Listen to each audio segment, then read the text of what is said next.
دنیا میں جو سوال کیا ہے بریلوی، دیوبندی، بہاوی وغیرہ میں یہ کیا فرق ہے اور کون برحق ہے؟ ابھی تک ان میں فرق بھی تھا اور ابھی تک یہ مسئلہ بھی تھا کہ کون حق پر ہے کون نہیں، لیکن اس وقت ساری دنیا میں جو حالات بنے ہیں اور اس ملک میں جو صورتحال بنی ہے، اللہ تعالیٰ اپنی حفاظت میں رکھے، یہاں یہ صورتحال نہیں باقی رہی ہے کہ اب ہم کسی کو بریلوی، کسی کو دیوبندی، کسی کو تبلیغی، کسی کو جماعتی، کسی کو اہل حدیث، کسی کو کچھ کہہ کر ایک دوسرے کو مطعون کریں اور فتویٰ بازی کریں۔ یہ امن کا ماحول مسلمانوں کے اندر پیدا کرنے کی ضرورت ہے، بھائی چارگی ہونی چاہیے، اختلافات اپنی جگہ ہیں، اختلافات میں کون سا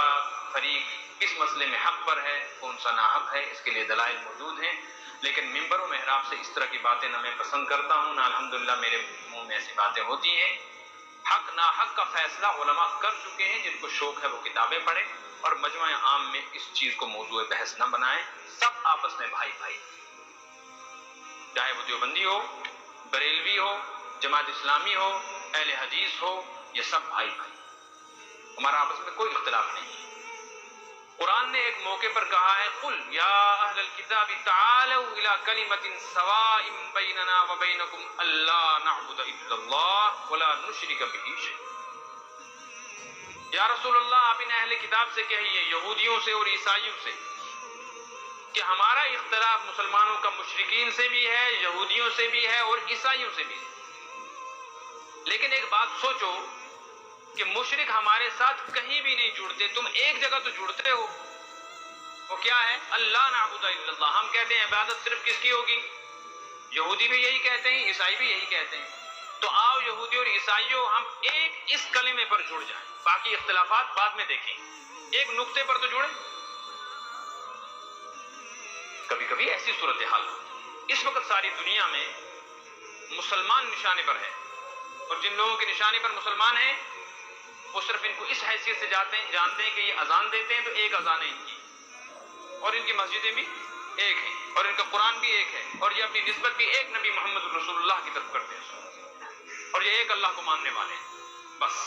اس وجہ سے یہ ہمارا نشانہ ہے، ان کو اس سے کوئی لینا دینا نہیں، دیوبندی کون ہے، بریلوی کون ہے، اہل حدیث کون ہے، جماعتی کون ہے وغیرہ ذالی۔ اس لیے خدا کے لیے اس طرح کی باتیں نہ سوچیں، نہ کریں،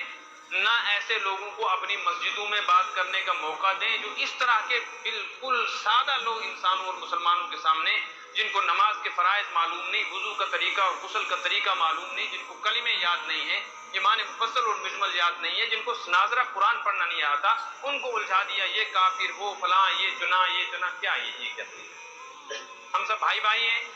جب انشاءاللہ کوئی ایسا نظام بنے گا، کوئی اسلامی بہار آئے گی، اس وقت حق اور ناحق کا فیصلہ خود لوگ کر دیں گے۔ ابھی تو جس کو شوق ہے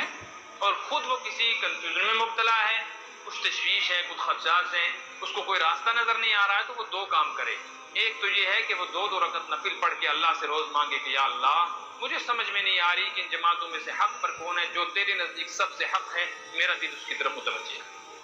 ایک تو یہ کرے، دعا کریں، اور دوسرا کتابیں پڑھیں اور کتابیں پڑھ کر فیصلہ کریں۔ کتابوں میں صاف آ گیا ہے، کچھ اختلافات ایسے ہیں جو کبھی بھی ختم نہیں ہو سکتے، ہمیشہ سے رہے ہیں، ان اختلافات پر بحث کرنے کی ضرورت کیا ہے؟ رفع دین ہے، آمین بالجہر ہے، غرض یہ کون سا مسئلہ ہے؟ یہ ہے کچھ اختلافات ہیں ایمان اور کفر کے، شرک اور توحید کے، اس سلسلے میں اگر کسی کو کوئی پریشانی ہو، جس عالم پر اس کو اعتماد ہو اس عالم سے نجی طور پہ مسئلہ پوچھے، یا جس عالم پر اعتماد ہو اس کی کتاب پڑھے، تو انشاءاللہ حق واضح ہو جائے۔ اللہ ہم سب کو عمل کی توفیق عطا فرمائے۔